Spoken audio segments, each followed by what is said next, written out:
अस्सलामुअलैकुम, मैं हूं रेहान तारिक और आप देख रहे हैं दस्तक। मुल्क की सियासी मंजरनामे पर इस वक्त दर्जा हरारत बढ़ रहा है क्योंकि तहरीक-ए इंसाफ और दीगर अपोजिशन जमातें 8 फरवरी को मुल्क गिर एहतजाज करने जा रही। इस एहतजाज का बुनियादी मकसद हुकूमत की बुनियादों को हिलाना और सियासी दबाव पैदा करना है। ताहम असल सवाल यह है कि क्या तहरीक इंसाफ वाकई हुकूमत के खिलाफ मौसर एहतजाज कर पाएगी और सियासी मैदान में अपने कदम जमा पाएगी। अब दिलचस्प बात यह है कि एहतजाज का दिन जैसे जैसे करीब आ रहा है वैसे वैसे हुकूमत और अपोजिशन के दरमियान मुमकिन मुज़ाकरात की बाज़गश भी सुनाई देने लगी है और हुकूमत इस मामले में बज़ाहिर लचक दिखा रही है, जो बज़ाहिर इस बात का इशारा है कि हुकूमत एहतजाज के बावजूद सियासी लचक दिखाने और सियासी मसाइल को मुज़ाकरात के ज़रिए हल करने की कोशिश कर रही है। इस तनाजुर में हालिया दिनों में वज़ीर आज़म शहबाज शरीफ और वज़ीर आला खैबर पख्तूनख्वा सुहेल आफरीदी के दरमियान अहम मुलाकात हुई जिसने सियासी हलकों में कई कयास आराइयों को जन्म दिया। ये मुलाकात उस वक्त हुई जब सियासी तनाव बढ़ रहा था, लेकिन अब इस मुलाकात के बाद ऐसा महसूस होता है कि हुकूमत तहरीक इंसाफ को मुज़ाकरात की दावत देकर सियासी बहरान को काबू में लाना चाहती है। और आज वज़ीर आज़म शहबाज शरीफ ने वफाकी काबीना के इजलास में भी इस हवाले से वाज़ेह पैगाम दिया है कि वफाक KPK के साथ मुकम्मल के लिए तैयार है। वज़ीर आज़म का कहना था कि जैसे ही सुहेल आफरीदी का इंतखाब हुआ मैंने उन्हें फ़ोन करके बताया कि वफाक आपके साथ पूरा ताउन करेगा। वज़ीर आज़म शहबाज शरीफ साहब ने इस हवाले से क्या कहा, उसकी एक झलक सबसे पहले आपके सामने रखता है। परसों मेरे पास तशरीफ लाए थे चीफ मिनिस्टर KP और उनके साथ मेरी बड़ी अच्छी गुफ्तगू हुई। मैंने उनको जिस दिन वो उनका इंतखाब हुआ था उसी दिन मैंने उनको फ़ोन किया था और कहा था कि वफाक आपके साथ पूरी तरह ताउन करेगा, चाहे आपका किसी भी पार्टी से ताल्लुक हो। वो बात की बात है, पहले पाकिस्तान है। अब ज़ाहिर ऐसा मालूम होता है कि हुकूमत ना सिर्फ सियासी बहरान के हल के लिए मुज़ाकरात को तरजीह दे रही है बल्कि वो एहतजाज के दौरान भी सियासी इस्तेहकाम कायम रखने की कोशिश कर रही है। हुकूमत की कोशिश है कि वो एहतजाज के असरात को कम करे और सियासी अमल में अपने मौक़िफ़ को मुस्तहकम रखे। और ऐसे में वज़ीर आज़म एक बार फिर खैबर पख्तूनख्वा हुकूमत को अपना हर तरह से ताउन देने की बात भी कर रहा है। और इसके साथ साथ अब वज़ीर आज़म और अपोजिशन लीडर महमूद खान अचकज़ई के दरमियान मुलाकात भी होने जा रही है जिसमें मुज़ाकरात के ज़रिए अपोजिशन और हुकूमत के दरमियान जारी कशमकश को कम करने की कोशिश की जाएगी। लेकिन मुज़ाकरात की बात ऐसे माहौल में हो रही है जब अपोजिशन जमातें 8 फरवरी को एहतजाजी दंगल सजाने जा रही हैं, जिससे यह तासुर उभर रहा है कि शायद हुकूमत एहतजाज से खाइफ होकर मुज़ाकरात चाहती है। गो के राना सनाउल्लाह ये कह रहे हैं कि वज़ीर आज़म की अपोजिशन लीडर से मुलाकात तो होगी लेकिन फ़िलहाल वक्त या जगह पर हतमी बात तय नहीं हुई। अगर 8 फरवरी से पहले मुलाकात करने लीडर की पोजीशन ख़राब होती है तो उनसे बाद में मिल लेंगे। अब 8 फरवरी के एहतजाज और इस दौरान मुज़ाकरात की गूंज ने सोच के मुख्तलिफ ज़ावियों को जन्म दिया है। अब अगर हुकूमत के रवैये को देखें तो वो एक तरफ मुज़ाकरात की बात ज़रूर कर रही है लेकिन साथ ही वो ये तासुर भी दे रही है कि मुज़ाकरात करना हुकूमत की मजबूरी नहीं, जबकि तारिक फजल चौधरी अपोजिशन को इंगेज करने को हुकूमत का फ़र्ज़ ख्याल करते हुए कह रहे हैं कि वज़ीर आज़म के लिए ज़रूरी होता है कि वो अपोजिशन को इंगेज करे। शहबाज शरीफ की पॉलिसी है कि अपोजिशन को इंगेज किया जाए। अब ज़ाहिर है हुकूमत ये बताना चाहती है कि वो एहतजाज से खौफज़दा होकर मुज़ाकरात नहीं कर रही और दूसरी जानिब तहरीक इंसाफ को देखें तो पार्टी इस वक्त मुनज़्ज़म नहीं है। पार्टी में तकसीम वाज़े है। एहतजाज के लिए पार्टी में यकसुई भी नज़र नहीं आती, जबकि पार्टी अभी तक कोई हतमी लाएमल देने को तैयार नहीं है। यही वजह है कि तहरीक इंसाफ ने आज के हंगामी इजलास में भी 8 फरवरी के एहतजाज के हवाले से मुशावरत के लिए KP हाउस इस्लामाबाद में इजलास तलब किया। अब इस सारे तनाजुर में तहरीक इंसाफ अगर 8 फरवरी से पहले हुकूमत से मुज़ाकरात करती है तो इसका मनफी तासुर ये उभर सकता है कि क्योंकि तहरीक इंसाफ को अंदाज़ा था कि वो इस मुल्क गिर एहतजाज करने की सकत नहीं रखती थी, इसीलिए मुज़ाकरात का जवाज़ बनाकर उसने खुद को महफूज रास्ता देने की कोशिश की है। सियासी हलकों के नज़दीक तहरीक इंसाफ की मौजूदा हालत इस वक्त ज़्यादा पेचीदा और गैर मुस्तहकम नज़र आती है। इसका मतलब ये है कि पार्टी एहतजाज के दायरे में ज़रूरी मुनज़्ज़म और मरबूत इक़दामात करने से कासिर है और ये कमज़ोरी उसके सियासी मौक़िफ़ को मुतासर कर सकती है। अब यही वजह है कि अगर तहरीक इंसाफ 8 फरवरी से पहले हुकूमत से मुज़ाकरात की मेज़ पर बैठती है तो इसके असरात दो तरफ़ा हो सकते हैं। एक तरफ ये मुज़ाकरात पार्टी को वक्ती तौर पर सियासी दबाव से निजात तो दिला सकते हैं और एहतजाजी दिन के दौरान किसी बड़े सियासी नुकसान से बचा भी सकते हैं, लेकिन दूसरी जानिब इसका एक मनफी तासुर भी पैदा हो सकता है क्योंकि तहरीक इंसाफ को मुल्क गिर एहतजाज करने की सलाहियत हासिल नहीं थी और इसी वजह से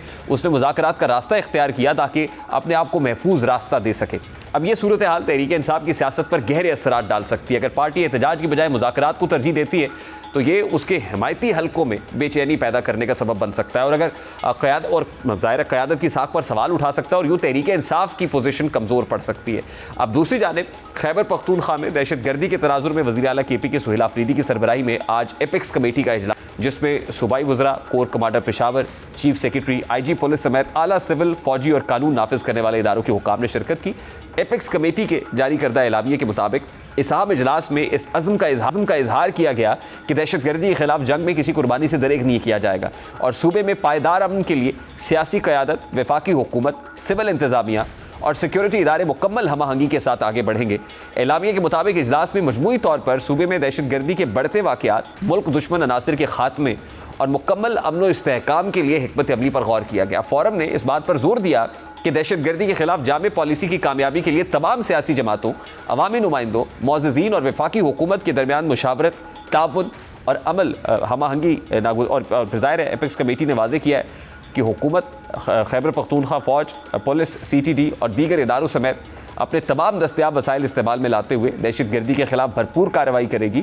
और एलामिया में कहा गया है कि तवील मुद्दती हिकमत अमली के तहत दहशतगर्दी के मुहर्रिकात की निशानदही, उनका खात्मा और अवामी एतमाद की बहाली को यकीनी बनाया जाएगा ताकि हुकूमत और अवाम मिलकर मुल्क की सलामती और तरक्की को यकीनी बना सकें।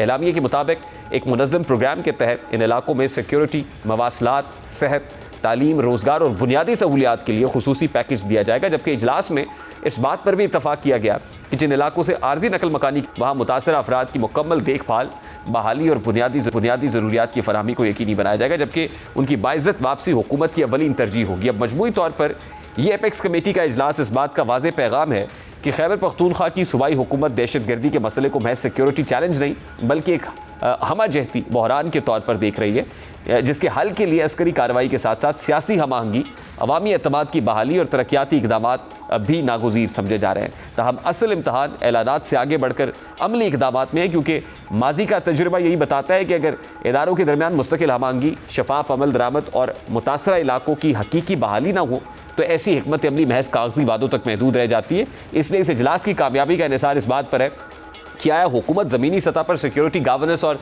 तरक्की के बहाज पर वाकई मरबूत और पायदार नताइज दे पाती है या नहीं। अब ज़ाहिर है दोनों डोमेन्स हैं, एक सिक्योरिटी डोमेन है, दूसरी पॉलिटिकल डोमेन है, और पॉलिटिकल डोमेन में रहते हुए पाकिस्तान तहरीक इंसाफ प्रेशर भी पुट अप करना चाहती है वफाकी हुकूमत पे, और उसके लिए 8 फरवरी का दिन ज़ाहिर है बड़ा इंपॉर्टेंट है, क्रूशल है। दूसरी तरफ हुकूमत जो मुज़ाकरात की बात कर रही है, PTI के लिए सोचने की बात यह है कि 8 फरवरी से पहले हुकूमत के साथ बैठना है या फिर 8 फरवरी को पॉलिटिकल नैरेटिव को फ़रोग़ देकर वो मज़ाहमत बढ़ाकर बेहतर एंगेजमेंट पोजीशन के अंदर आना है। इस पर बात करेंगे इस वक्त पाकिस्तान तहरीक इंसाफ के रहनुमा शौकत यूसुफ़ज़ई साहब ने हमें ज्वाइन किया है। अस्सलाम वालेकुम यूसुफ़ज़ई साहब, बहुत बहुत शुक्रिया आपके वक्त के लिए। जो 8 फरवरी करीब आ रहा है, वैसे वैसे हुकूमत की तरफ से लचक का मुजाहरा भी किया जा रहा है। पहले सुहेल आफरीदी साहब की मुलाकात हुई वज़ीर आज़म साहब से, फिर वज़ीर आज़म साहब ने आज कैबिनेट इजलास के अंदर मस्बत बात की है इस हवाले से कि वफाक हर मुमकिन ताउन फराहम करेगा, और फिर एपेक्स कमेटी इजलास भी बड़ा खुशउस्लूबी से हुआ और उसका एलामिया भी बताता है कि कहीं ना कहीं बर्फ़ पिघल रही है। तो क्या 8 फरवरी का एहतजाज उसी तरीके से होगा, या आपको लगता है कि ये जो इंगेजमेंट है हुकूमत के साथ ये को मस्बत इशारे दे रही है? जहाँ तक हुकूमती मामलात का ताल्लुक है, तो वो तो वैसे भी हुकूमत पे भारी जिम्मेदारी आयद होती है कि वो अपोजिशन के साथ बना के रखे, अपोजिशन के जो जायज़ मुतालबात हैं वो माने, और जो मुल्क के हालात है उसको पेश नज़र रखकर आगे बढ़े। लेकिन ये जो 8 फरवरी है इससे कोई ताल्लुक नहीं है, क्योंकि 8 फरवरी को तो अवाम ने जो मैंडेट दिया था वो चोरी हुआ है, और जो एहतजाज है वो बिल्कुल पुरअमन एहतजाज है, इसलिए कि वो रिकॉर्ड कराना चाहते हैं हम कि इस तारीख को पाकिस्तान में सबसे बड़ा डाका पड़ा और अवामी हकूक जो है वो सल्ब हुए। तो ये था। बाकी हुकूमत अगर लचक दिखाती है नहीं दिखाती है उससे हमें कोई ताल्लुक वो नहीं है। हाँ, अगर मामलात को दुरुस्त सिमत पे ले जाना चाहती है गवर्नमेंट तो जरूर माहौल को बेहतर करे, क्योंकि हम भी चाहते हैं कि मुल्क आगे बढ़े, मुल्क तरक्की करे। देखिए इस वक्त मुल्क जैम है, आप देखें 80,000 अरब पे कर्जा पहुंच गया है। तो जब सिर्फ कर्जों पे ही मुल्क को चलाना था तो फिर तो इमरान खान की हुकूमत को खत्म करने का क्या जवाब बनता था। तो ये है कि बेरोजगारी बढ़ रही है, आपकी ग्रोथ जो है वो आगे नहीं बढ़ रहा है, मईशत में एक भूचाल से आई हुई है, और आपकी एक्सपोर्ट नहीं बढ़ रही है, कारखाने बंद हो रहे हैं। अच्छा यूसुफ़ज़ई साहब, जब आपसे बात होती है, ये आप जो नंबर्स, आप इकोनॉमी की बात करते हैं, मैंने देखा है कि आपके दिल में बड़ा दर्द है मुल्क की इकोनॉमी को, गवर्नेंस को लेके। तो क्या सड़कों पे आने से या सड़कें जाम करने से, पहिया जाम करने से, शटर डाउन करने से मुल्क की इकोनॉमी को फायदा होगा या नुकसान होगा? देखिए ये एहतजाज का अपना एक तरीका होता है, जाहिर है हमारे पास क्या ऑप्शन है। जब आप इस मुल्क के अंदर रूल ऑफ लॉ खत्म हो जाए, इस मुल्क के अंदर अदालतों के फैसले ना माने जाएं, आइन को पामाल किया जाए, तो क्या क्या रास्ता रह जाता है आप बताएं ना। हम तो कितने अरसे तक हमने सब्र कर लिया, कि जी हर अदालत का दरवाजा खटखटाया कि जी हमें इजाजत दें कि हम इमरान खान से हमारी मुलाकात हो जाए, उनकी बहनों की हो जाए, फैमिलीज की हो जाए, यहाँ तक कि उनकी बीमारी का भी उन्होंने खुफिया रखा और उनका इलाज भी खुफिया रखा। तो ये जो तर्ज अमल है इसका क्या बताएं हमें, तो फिर कोई तो और यूसुफ रास्ता साहब है कोई हमारे पास? कंफ्यूजन नहीं होनी चाहिए हुकूमत से बातचीत को लेके। फिर तो अगर एहतजाज ही रास्ता है, आपने हर दरवाजा खटखटा के देख लिया, हल नहीं निकल रहा है, तो फिर फुल थ्रॉटल किस्म का एहतजाज होना चाहिए। फिर तो हर मुमकिन जो ऑप्शन है वो एक्सरसाइज किया जाना चाहिए ताकि इस हुकूमत के ऊपर प्रेशर बिल्डअप हो। तो क्या उसके लिए भी पीटीआई समझती है कि वो इस पोजीशन में नहीं है कि इतनी बड़ी तादाद में लोगों को सड़कों पर निकाल ले या हुकूमत पे दबाव को बढ़ा ले? नहीं, देखिए इस वक्त तो मुल्क के अंदर टोटली फस्तायत है ना। आप देख रहे हैं कि पंजाब के अंदर तो बिल्कुल मिनी मार्शल है वहां। वो देखें, और अब छोड़ा तो सिंध में भी देखें कि 3 एमपीओ के तहत कोई 200 से ज्यादा लोग की गिरफ्तारी शुरू हो गई है और पंजाब में गिरफ्तारियां हो रही हैं। तो इस खौफ पैदा करना, लोगों पे तशद्दुद करना, ये तो कोई सियासी कल्चर नहीं है। लोग कोई इसलिए, सियासी वर्कर जो होता है वो इसलिए तो ट्रेन नहीं होता है कि आप उनको मारें। वो एक एहतजाज का एक उनका हक होता है, वो एहतजाज करते हैं, हुकूमत उसको नोटिस करती है। लेकिन यहाँ पे तो पंजाब पुलिस को रखा ही इसलिए गया है कि जी बस जाएं, जो भी एहतजाज करे उसका मुंह बंद करे, उसको मारे दबाएं, चाहे वो साफी हो चाहे वो पॉलिटिकल वर्कर हो। तो ये तर्ज अमल तो कोई अच्छा अमल नहीं है। यही तो फिर बाद में जाके सारे मसाइल का वो जड़ बनता है, क्योंकि इस वक्त आपके लिए कोई इन्वेस्टमेंट नहीं आ रही है। क्यों नहीं आ रही है? इसलिए कि मुल्क के अंदर खौफ है, मुल्क के अंदर रूल ऑफ लॉ पे अमल नहीं हो रहा।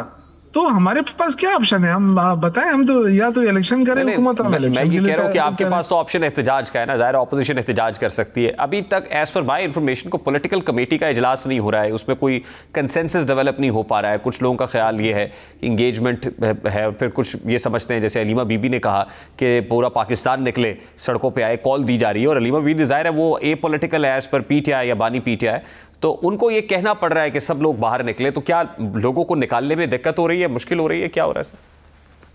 नहीं, लोगों को निकालने में दिक्कत नहीं हो रही है, लेकिन हम तो नहीं चाहते हैं ना कि पंजाब और सिंध की जो पुलिस है वो टूट पड़े वर्करों के ऊपर। हम देखें, हम बड़े उसके साथ जाहिर है जो हमारी लीडरशिप है। और अब तो चूंकि टोटली वो हवाले हुआ है चकजई साहब और मौलाना साहब के हवाले हुआ है, तो डेफिनेटली वही डिसाइड करेंगे कि किस स्टेज का एहतजाज करना है हमने। तो इंशाल्लाह कभी पीछे नहीं हटेंगे, जो भी एहतजाज होगा, लेकिन होगा पूरा मन। हमने कभी भी वायलेंस की तरफ हम नहीं गए। हमेशा हुकूमत ने हमारे पुरअमन एहतजाज को इंतशार कहा है, पुरअमन एहतजाज के करने वाले वर्करों पे तशद्दुद किया है, गोलियां तक चलाई गई। तो ये जो तर्ज अमल है, ये पाकिस्तान की सियासत को रोकने की आप बहुत पुरअमन बड़ी एहतजाज की बात कर रहे हैं, अलीमा बीबी पाकिस्तान बंद करने की बात कर रही हैं, ब्लॉक करने की बात कर रही हैं, धरने देने की बात कर रही हैं। तो क्या स्ट्रैटेजी है क्या पीटीआई की? 8 फरवरी को क्या करेंगे? नहीं, देखिए मैं ये अर्ज कर रहा हूँ कि पुरअमन एहतजाज का मकसद ये है ना कि हमने अपील कर दी आवाम को। अब देखिए, आपको पता है कि यहाँ पे 8 फरवरी को लोगों ने वोट दिया है इमरान खान को। अब हम सिर्फ उनसे अपील कर सकते हैं कि अगर आप बाजार में नहीं आ सकते तो घर में बैठ जाएं, आप अपनी गाड़ियां ना निकालें, आप अपने शटर ओपन ना करें। ये अपील है ना। अब ये कितनी हद तक कामयाब होती है नहीं होती है, जबरदस्ती नहीं की जाएगी, क्योंकि जबरदस्ती जो है ये तो कोई जमहूरियत नहीं, लेकिन आप समझते ऐसा हैं भी कि नहीं। 8 फरवरी के एहतजाज की कामयाबी का दारोमदार है बानी पीटीआई पर मुश्किलात को या सख्तियों को, या पीटीआई पे सख्तियों को लेकर? देखिए, ये तो एक आम रूटीन वाला एहतजाज है, कोई ऐसा नहीं है कि ये आप इसको देखें। हमने ये अमल जारी रहेगा एहतजाज का, और पहले भी हमने एहतजाज किए हैं, ये भी उसी की कड़ी है। कोई ऐसा नहीं है कि ये बस ये आखिरी एहतजाज है। Why PTI is not confident about it sir? नहीं, देखिए हमें पता है ना, जिन मुल्कों के अंदर आपको पता है कि जो इनकलाब आए हैं उनके पीछे भी तो एस्टेब्लिशमेंट ही रही है ना।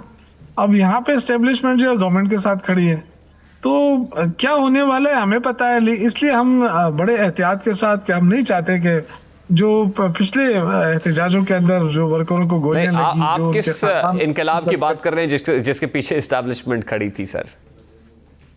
नहीं, मैं ये नहीं कह रहा हूँ। मैं ये कह रहा हूँ कि यहाँ पे बदकिस्मती है कि हमेशा जो एस्टेब्लिशमेंट जो होती है ना, अगर न्यूट्रल होती है ना, तो वो पॉलिटिकल कल्चर ग्रोथ करता है। और उसमें ये कि हमारा मुकाबला तो नवाज शरीफ, मुस्लिम लीग नून और पीपल्स पार्टी से है ना। लेकिन यहाँ पे बदकिस्मती है कि हमारा मुकाबला पंजाब पुलिस से हो जाता है, उधर सिंध में सिंध पुलिस से हो जाता है।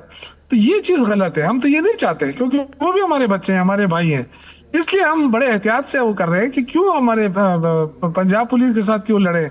और फिर हमें ये बार बार कहा जाता है सक्सेस कि you are looking at the establishment के एस्टैब्लिशमेंट की सपोर्ट होगी तो आप कामयाब हो पाएंगे, अदरवाइज नहीं, हमें सपोर्ट नहीं चाहिए। अगर हमें सपोर्ट की जरूरत होती है, हमें सपोर्ट चाहिए होती तो अभी तक बहुत चीजें हो जाती, लेकिन आपको भी पता है कि सपोर्ट नहीं कर रही है पीटीआई किसी भी एस्टेब्लिशमेंट के ऊपर। इसलिए कि हम प्योरली हम चाहते हैं कि मुल्क के अंदर डेमोक्रेसी हो, मुल्क के अंदर रूल ऑफ लॉ हो, मुल्क के अंदर अदालती निजाम बेहतर हो।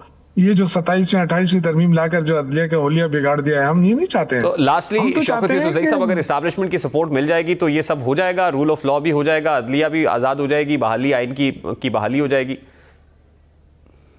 नहीं, रूल अदलिया एस्टेब्लिशमेंट तो अभी भी गवर्नमेंट को सपोर्ट कर रही है ना, लेकिन ये तो नहीं कर रहे हैं ना, ये तो रूल ऑफ लॉ पे अमल ही नहीं कर रहे हैं। शाहबाज शरीफ साहब, ये लोग आप देख रहे हैं ना। आपकी लड़ाई हम तो किसके साथ चाहते है हैं सर, कि एस्टैब्लिशमेंट के साथ है या हुकूमत के साथ है? देखिए, इस वक्त तो हुकूमत है ना, जो सामने है वो तो हुकूमत, तो सियासी लोग है ना।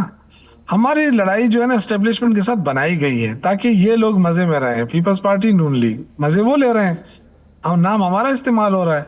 मैं तो क्लियर कट हूं। नहीं तो जब बानी देखिए, पीटीआई के एक्स हैंडल से ट्वीट होती है और उसमें अब कहीं इस्टेब्लिशमेंट का खुल्लम खुल्ला जिक्र होता है, इवन सिपा सलार का नाम लेके तनकीद की जाती है, तो फिर आपकी लड़ाई इस्टेब्लिशमेंट से है या हुकूमत से? देखिए अभी देखिए, मसला ये है कि खान तो खुद ट्वीट नहीं कर सकता है ना। जो लोग कर रहे हैं वो तो उस दिन जो सलमान अकरम राजा साहब है, सेक्रेटरी जनरल है, उन्होंने भी कहा कि मेरे इल्म में नहीं है कि ये कौन इसको कर रहा है, कहाँ से हो रहा है। अगर पता होता तो हम भी कह देते हैं कि जो इस तरह की ट्वीट्स कर रहे हैं वो पार्टी का नुकसान कर रहे हैं। आई थिंक, मैं नहीं समझता कि इस ट्वीट से क्या जरूरत है। हमें स्ट्रगल करनी चाहिए, हमें अपनी सियासी जदोजहद करनी चाहिए। हम सियासी वर्कर हैं। बयानबाजियों से और इनसे क्या फायदा क्या होगा, मुझे बताएं। अगर अगर बयानबाजियों से फायदा होता तो फिर तो वैसे ही हो जाता है, लेकिन हमें स्ट्रगल करनी है, अमली स्ट्रगल करनी है। इस मुल्क को काफी अरसे से लूटा गया है। ये मुल्क इतना वो हो गया है, डूब गया कर्जों के अंदर, कि इसको कैसे निकालना है। बहुत सारी चीजें हमारे सामने है। हमारा मुकाबला नून लीग और पीपल्स पार्टी से है। हम क्यों, हमारा क्या ताल्लुक है भाई। हमें फौज से लड़ाया जा रहा है, ये साजिश हो रही है हमारे खिलाफ। हम बार बार कह रहे हैं कि फौज हमारी फौज है। ये कहा जाता है कि जी ये दहशतगर्दों के खिलाफ जंग में फौज को सपोर्ट नहीं कर रहे हैं, बिल्कुल गलत। हमारे सीएम ने बार बार कहा है कि जी हम हर तरह का सपोर्ट देने के लिए तैयार हैं। वफाकी हुकूमत से कहा है कि आप हमारे साथ बैठ जाएं और मैकेनिज्म बनाए कि दहशतगर्दी कैसे कैसे खत्म की जाए, लेकिन हुकूमत नहीं बैठ रही। अब जाके प्राइम मिनिस्टर को कोई होश आया होगा। और बलूचिस्तान का वाकया भी बड़ा दर्दनाक था, क्योंकि उसमें बहुत सारे बेगुनाह लोग भी शहीद हुए। तो ये सारी चीजें ऐसी हैं कि हमें अपने मुल्क के बारे में सोचना चाहिए, हमें अपने मुल्क को आगे ले जाना चाहिए, और जो अपनी जाति है वो चीजें एक तरफ रखें। देखिए, इस वक्त बदकिस्मती ये है कि हुकूमत जो है वो सियासी इंतकाम पे उतर आई है। इमरान खान के साथ जुल्म हो रहा है, उनकी बहनों के साथ ज्यादती हो रही है, और सोहेल अफरीदी के खिलाफ बाकायदा एक मुहिम चलाई जा रही है। तो ये चीजें खत्म होनी चाहिए। बाकी अगर सियासत करनी है तो सियासी मैदान मौजूद है, हम भी स्ट्रगल करेंगे, ये भी करें, लेकिन बदकिस्मती है। बहुत बहुत शुक्रिया। पाकिस्तान तहरीक इंसाफ के रहनुमा शौकत यूसुफजई मौजूद थे। Let's take a break here और ब्रेक के बाद वापस आता है। आलमी सियासत में बाज़ मुलाकातें महज रस्मी सिफारती सरगर्मियाँ नहीं होती, बल्कि वो आने वाली बड़ी तब्दीलियों का पेश खैमा समझी जाती हैं। ख़ास तौर पर जब दो ऐसे ममालिक आमने सामने बैठने पर आमादा हूँ जिनके दरमियान दहाइयों से बदएतमादी, पाबंदियाँ, धमकियाँ, खुफिया कार्रवाइयाँ और प्रॉक्सी जंगें चल रही हों, तो ऐसी मुलाकातें महज एक खबर नहीं बल्कि आलमी ताकतों के तवाज़ुन में मुमकिन तब्दीली का इशारा होती हैं। अब जैसा कि ईरान और अमरीका के दरमियान जौहरी मुज़ाकरात के इल्तवा से मुताल्लिक गर्दिश करने वाली तमाम अफवाहें उस वक्त दम तोड़ गई जब दोनों ममालिक ने बाज़ाब्ता तौर पर इस बात की तस्दीक कर दी है कि मुज़ाकरात कल जुमे की सुबह 10 बजे मस्कत में ही होंगे। ईरानी हुक्काम के मुताबिक मुज़ाकरात सिर्फ ईरानी एटमी प्रोग्राम तक महदूद होंगे, जबकि बैलिस्टिक मिसाइल प्रोग्राम, इलाकाई मामलात पर कोई बातचीत नहीं की जाएगी। अब ये ऐलान ऐसे वक्त में सामने आया है जब खत्ते में जंगी माहौल पहले ही शदीद है। गज़ा, लबनान, यमन की सूरत हाल ने पूरे मशरिक़ वस्ता को बारूद के ढेर पर ला खड़ा किया। ऐसे में किसी भी बड़ी ताकत की एक गलत चाल पूरे खत्ते को नई जंग की तरफ धकेल सकती है। दरहकीकत ईरान और अमरीका के ताल्लुकात की बुनियादी तसादुम, शकूक और ताकत के मुजाहरे पर कायम रही है, और 1979 के ईरानी इनकलाब के बाद अमरीका के साथ सफारती ताल्लुकात का खात्मा फिर इक्तिसादी पाबंदियों के साथ तेल की तिजारत पर कदगने और बाद में जौहरी प्रोग्राम का तनाज़ा पैदा हुआ। ये सब ऐसे अवामिल हैं जिन्होंने दोनों ममालिक को मुस्तकिल दुश्मनी के दायरे में कैद कर रखा है। गुज़श्ता 4 दहाइयों में कभी ऐसा मरहला नहीं आया जब दोनों ममालिक ने एक दूसरे को हकीकी मानों में काबिल एतमाद शराकतदार समझा हो। यही वजह है कि मौजूदा सूरत हाल में भी कशीदगी एक बार फिर ख़तरनाक सतह तक पहुंच चुकी है। एक तरफ ईरान अपने जौहरी प्रोग्राम में मुसलसल पेशरफ्त करने की कोशिशों में मसरूफ़ है, दूसरी जानिब अमरीका ने ईरान पर इक्तिसादी पाबंदियों का दायरा मज़ीद सख्त कर रखा है। ईरानी तेल की फ़रोख्त महदूद है, बैंकारी निज़ाम आलमी मालियाती नेटवर्क से किनारा हुआ है और आम ईरानी शहरी महंगाई, बेरोज़गारी और करेंसी की गिरती हुई कदर का बराह रास्त खमियाजा भुगत रहे हैं। जबकि खित्ते में ईरानी हिमायत याफ्ता गिरोहों और अमरीकी मफादात के दरमियान टकराव भी इस कशीदगी को मज़ीद भड़का रहा है। अब ऐसे माहौल में कल मस्कत में होने वाले मुज़ाकरात को एक मुमकिना ब्रेक थ्रू के तौर पर देखा जा रहा है, लेकिन हकीकत में ये ब्रेक थ्रू किसी तारीखी मुआहदे से ज़्यादा एक वक्ती रिलीफ या स्ट्रेटेजिक वक्फा महसूस होता है। दोनों ममालिक इस वक्त खुली जंग के मुतहम्मिल नहीं हो सकते। अमरीका पहले ही यूक्रेन और चीन के महाज पर दबाव में है, जबकि ईरान अपनी कमज़ोर मईशत और अंदरूनी सियासी दबाव के बायस किसी बड़े अस्करी तसादुम का रिस्क नहीं ले सकता है।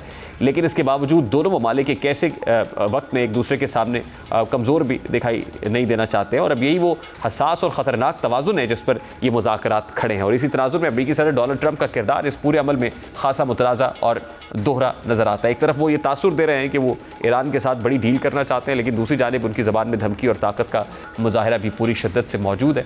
डोनाल्ड ट्रंप कहते हैं कि ईरानी सुप्रीम लीडर को बहुत फिक्रमंद होना चाहिए। अगर ईरान दोबारा जौहरी सलाहियत हासिल करने की कोशिश करेगा, इस पर दोबारा हमला करेंगे। इस वक्त international relations expert Usman Shahid साहब ने हमें ज्वाइन किया है। अस्सलाम वालेकुम उस्मान शाहिद साहब, बहुत बहुत शुक्रिया आपके वक्त के लिए। उस्मान साहब, मुज़ाकरात हमेशा पोजीशन ऑफ स्ट्रेंथ पे किए जाते हैं, पोजीशन ऑफ वीकनेस पे तो मुज़ाकरात का ज़्यादा फ़ायदा नहीं होता या आप ज़्यादा जो समर है वो समेट नहीं सकते हैं। अब जिस वक्त ये मुज़ाकरात हो रहे हैं तो ज़ाहिर है ईरान के अपने इंटरनल इश्यूज़ बहुत सारे हैं। रिसेंटली हमने देखा कि एक ऐसा वक्त भी आन पहुंचा कि जब यूँ लग रहा था कि जैसे कोई फुल स्केल या फुल थ्रॉटल वॉर की तरफ मामला जा रहा है, ईरान पर कोई अटैक हो जाएगा और फिर अमरीकी बहरी बेड़े पेशकदमी करते भी रहे। अब जिस वक्त ये मुज़ाकरात होने जा रहे हैं, क्या आपको लगता है कि अमरीका बेहतर कैपिटलाइज़ करने की पोजीशन में है, बेहतर बार्गेन पोजीशन में है और ईरान के पास इसके अलावा चारा कोई नहीं था? जी, मेरे ख्याल में दोनों फ़रीक़ैन ने ऐसे वक्त में मुज़ाकरात का रास्ता इख्तियार किया जब खित्ते में कशीदगी और फौजी तनाव जो है वो अपने उरूज के ऊपर है। तो मेरे ख्याल में मैं इसे देखता हूँ इस वक्त कि ये अमन की तलाश से ज़्यादा जंग को रोकने के लिए एक स्ट्रेटजिक कोशिश है, क्योंकि दोनों फ़रीक़ैन ने, जैसे आपने बताया, कॉस्ट एंड बेनिफिट एनालिसिस किया है। ईरान भी नहीं चाहता कि किसी सूरत के अंदर एस्केलेशन हो और एक ऐसे वक्त में जब उसे ऑन ग्राउंड जो है लोगों की उस तरीके से रजीम को हमायत हासिल नहीं है, बड़े पैमाने पर वहाँ पे एहतजाज हो रहे हैं, तो वो रिलेटिव गेन चाहते हैं यहाँ से कि अगर उन्हें ज़ीरो एनरिचमेंट के ऊपर भी आना पड़े मुकर्रर मुद्दत तक, तो वो उसके ऊपर आमादा हो जाएंगे बशर्ते कि उन्हें किसी तरह से पाबंदियों के हवाले से रिलीफ मिले।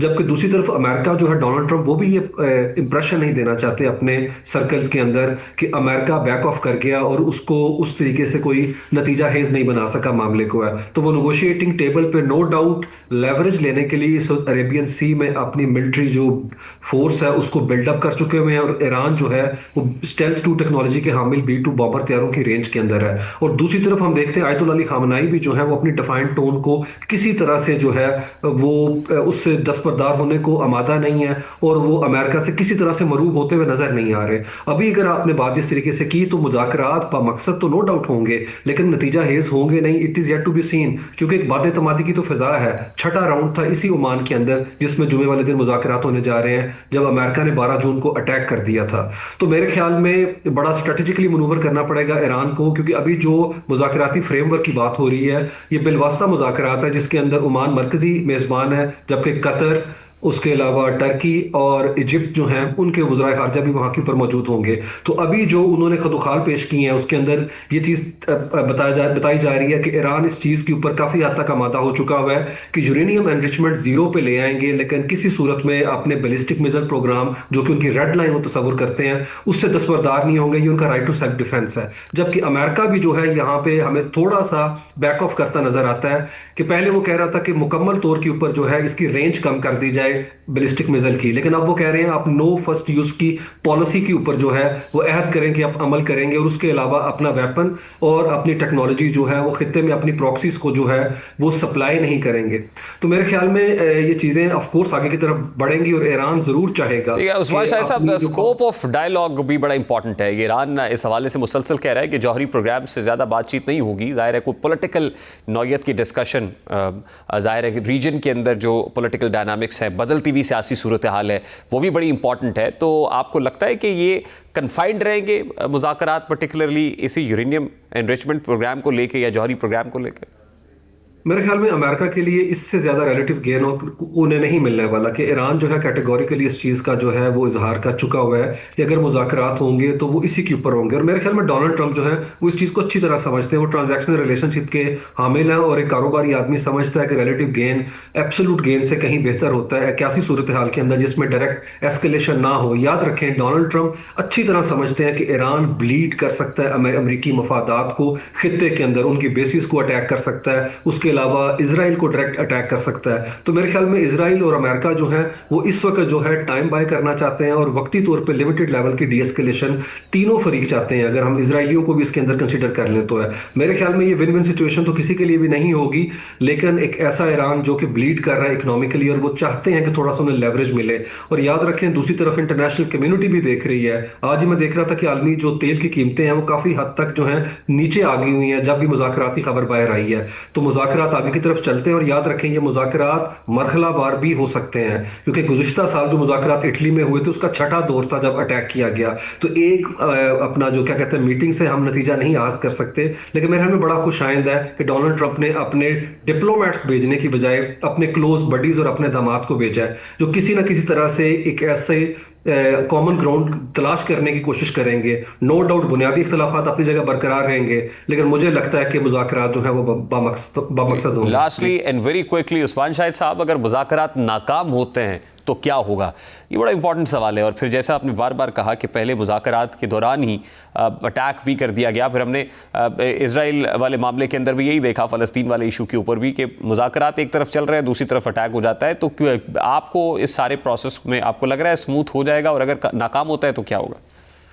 मेरे ख्याल में जैसे मैंने आपको कहा स्मूथ तो शायद नहीं होगा उस तरीके से, लेकिन नाकामी का कोई सवाल ही पैदा नहीं होता। दोनों फ्रीक नहीं चाहते, क्योंकि याद रखें टेक होम क्या है। क्या ईरान चाहता है कि उसकी कंट्री के ऊपर जो है अटैक लॉन्च कर दिया जाए एक ऐसे वक्त में जब उसकी एयर स्पेस मुकम्मल तौर पर फंक्शनल हो चुकी हुई और दुश्मन के हाथ में है, और वो अपने लीडर को डिकैपिटेट कर लें? मेरा नहीं ख्याल। और दूसरी तरफ अमेरिका भी जो है वो नहीं चाहेगा कि तेहरान को अटैक करे, और बदले में वो टेक होम क्या लेके जाएगा? यहाँ से उन्हें उस तरीके का लेवरेज नहीं मिलने वाला। ये कराकस नहीं है कि 24 घंटे के अंदर आप बंदा प्रोड्यूस कर दें। इस तरह की कोई ज़मीनी सूरत हाल नहीं, फौज में कोई बगावत के आसार नहीं है वहाँ के ऊपर है, लोग सड़कों के ऊपर नहीं है। तो मेरा नहीं ख्याल, और वहाँ पे उन्हें ज़मीनी कोई हमायत अमेरिकन को जो है वो मुयस्सर नहीं है। तो मेरे ख्याल में जंग जो है उसकी प्रोबेबिलिटी जैसे मैंने बताया कॉस्ट एंड बेनिफिट एनालिसिस में फेवर नहीं करती किसी फरीक को है, और बड़ी प्लॉजिबल ऑप्शन एग्जॉस्ट करने जा रहे हैं दोनों जुमे वाले दिन। और मैं वाकई समझता हूँ कि हालात इस जगह पे जाएंगे जहाँ के ऊपर थोड़ा कुछ ना कुछ लेन देन करके जो है इस मसले को वो डीएस्केलेट कर देंगे। बहुत बहुत शुक्रिया उस्मान शाहिद साहब आपके वक्त के लिए। इंटरनेशनल एक्सपर्ट उस्मान शाहिद साहब हमारे साथ मौजूद थे। Let's take a break here, और ब्रेक के बाद वापस आते हैं। मौसम की तब्दीली सिर्फ हवा तक महदूद नहीं रहती, बल्कि शहरों की धड़कन भी बदल देती है। छतों पर रौनक लौट आती है, गलियां रंगों में नहा जाती हैं, और आसमान पतंगों से भर जाता है। ये सारा मंजर हमें बसंत के मौके पर ही देखने को मिलता है। अब जैसा कि कल से बसंत का आगाज़ होने जा रहा है, शहरों में जोशो खरोश बढ़ता चला जा रहा है। मुख्तलिफ शहरों से बसंत मनाने के लिए शहरी बड़ी तादाद में लाहौर की जानिब रुख कर रहे हैं। ख़रीदो फरोख्त की गहमा गहमी उरूज पर है। सिर्फ गुज़श्ता 4 रोज़ के दौरान 1 अरब 22 करोड़ से ज़ायद की डोर गुड्डी फ़रोख्त हो चुकी है। लेकिन दूसरी जानिब पतंगों की आसमान को छूती कीमतें और सर चढ़ता जो जुनून है वो एक नई बहस को जन्म दे रहा है। लाहौर में पतंगे नायाब, जबकि शौकीन अफराद परेशान दिखाई दे रहे हैं। इस वक्त बाज़ारों में तकरीबन 18,000 में पिन्ना और गुड्डा 800 रुपये में फ़रोख्त हो रहा है। इन होशरुबा कीमतों ने लाहौरियों के वाकई छक्के छुड़ा दिए। जो बुर्जी से मोची गेट तक महंगाई की लहर ने तबाही मचा रखी है। 1.5 दावा मार्केट से आउट हो चुका है, जबकि जो दीगर गुडिया और पतंगे हैं, जैसी मशहूर पतंगे हैं, आम आदमी की पहुंच से बहुत बाहर हो गई हैं, जबकि डोर की कीमत 12 से 13 हज़ार रुपये तक जा पहुंची है। और यूँ बसंत पर महंगाई का रंग भी वाज़ेह तौर पर आया है। ये सूरत हाल इस बात की निशानदेही करती है कि बसंत अब सिर्फ त्यौहार नहीं रहा, बल्कि एक मुकम्मल कमर्शियल इंडस्ट्री की शक्ल इख्तियार कर रहा है, जहाँ जज्बात, रिवायत और तफरीह सब कुछ सरमायादारी के दबाव में आ चुका है। दूसरी जानिब अंदरूने लाहौर छतों के किराए सुनकर लोगों के होश उड़ गए हैं। 2 से 3 मरले की छत का किराया 3 लाख रुपए, जबकि 5 मरले की छत के लिए 5 से 7 लाख रुपए तक रकम तलब की जा रही है। और छतें किराए पर देने वालों के लिए थानों में रजिस्ट्रेशन लाजमी करार दी गई है। लेकिन दूसरी जानिब महंगाई के बावजूद बो काटा का जोश ठंडा होने का नाम नहीं ले रहा। बाजारों में तिल धरने की जगह नहीं है। करोड़ों रुपए की गुडियाँ और डोर फरोख्त हो रही हैं। होटल्स में धड़ाधड़ बुकिंग हो रही है और ट्रैवल इंडस्ट्री भी इस त्यौहार से फ़ायदा उठाने के लिए सरगर्म नजर आ रही है। यूँ बसंत सिर्फ पतंगबाजी तक महदूद नहीं रही, बल्कि इसके साथ साथ एक पूरा माशी सिलसिला जुड़ चुका है, जिसमें होटलिंग है, ट्रांसपोर्ट है, फूड इंडस्ट्री है और रियल एस्टेट, ये तमाम तर सेक्टर्स शामिल हैं। ताहम इन सब के साथ एक तल्ख हकीकत भी जुड़ी हुई है कि ये त्यौहार अब आम शहरी की दस्तरस से बतदरीज निकलता चला जा रहा है। जो बसंत कभी सादगी, रंगों और इज्तिमाई खुशी की अलामत थी, वो आज महंगाई, मुनाफाखोरी और महदूद तबके की तफरीह बनकर रह गई है। सवाल ये पैदा होता है कि क्या त्यौहारों का मकसद सिर्फ कारोबार रह गया, या फिर माशरा वाकई इस बात पर गौर करेगा कि इस रिवायती त्यौहार को जिंदा रखने के लिए इसे हर तबके के लिए काबिल रसाई बनाया जाए। बसंत आज भी रंग, खुशी और इज्तिमाइयत की अलामत ज़रूर है, लेकिन अगर इस पर महंगाई का साया गालिब रहा तो आने वाले बरसों में ये त्यौहार सिर्फ अमीरों की छतों तक महदूद होकर रह जाएगा और आम आदमी के लिए बसंत सिर्फ एक हसरत बनकर तारीख का हिस्सा ही रह जाएगी। अभी एक ब्रेक लेते हैं, ब्रेक के बाद वापस आएंगे। एक और बड़ा इंपॉर्टेंट इशू है, इस पर बात करें डोमेन को लेकर। इस ब्रेक के बाद हमारे साथ रहेंगे। मुल्क इस वक्त एक ऐसे दौर से गुजर रहा है जहां मईशत, तालीम और सेहत समेत तकरीबन हर शोबा दबाव का शिकार है।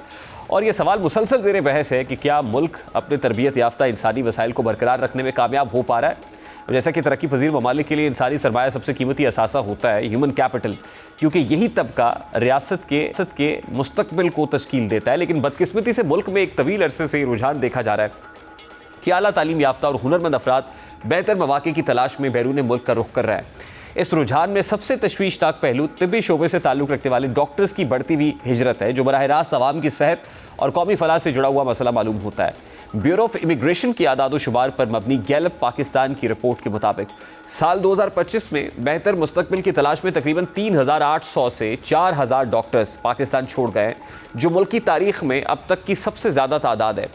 रिपोर्ट के मुताबिक गुज़श्ता 3 दहाइयों यानी 1990 से 2010 तक सालाना बैरून मुल्क जाने वाले डॉक्टर्स की तादाद चंद 100 तक महदूद रही, लेकिन 2010 के बाद इसमें मुसलसल और नुमाया इजाफा देखने में आया। रिपोर्ट के मुताबिक इस रुझान के असबाब भी वाज़ेह हैं, जिनमें काम के नाकिस हालात, तरक्की के महदूद मौक़े, सिक्योरिटी खदशात और बेहतर मयार ज़िंदगी की तलाश शामिल है। इसके साथ साथ आलमी सतह पर तिबी माहिरीन की शदीद तलब भी पाकिस्तानी डॉक्टर्स को बैरून मुल्क जाने पर राग़िब कर रही है। यह आदाद-ओ-शुमार इस बात की निशानदही करते हैं कि डॉक्टर्स की हिजरत अब एक वक्ती रुझान नहीं, बल्कि एक मुस्तकिल और ख़तरनाक रुझान की शक्ल इख्तियार कर चुकी है।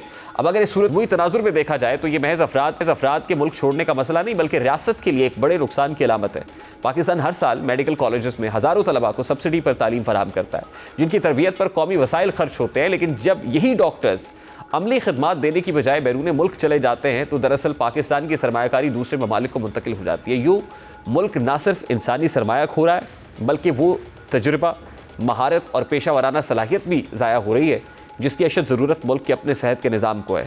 देखा जाए तो डॉक्टर्स के मुल्क छोड़ने की बुनियादी वजूहात में सबसे अहम नुकता काम के नाकिस हालात का है। सरकारी अस्पतालों में सहूलियात की कमी है, जदीद आलात का फुकदान, अमले की किल्लत और मरीजों का गैर मामूली दबाव डॉक्टर्स के लिए शदीद जहरी दबाव का बाइस बनता है। इसके साथ साथ कम तनख्वाहें, तवील ड्यूटीज़ और पेशा वराना अदम तहफ़्फ़ुज़ माहौल पैदा कर चुके हैं, जहाँ डॉक्टर्स ख़ुद को गैर महफूज और गैर मुतमईन महसूस करते हैं।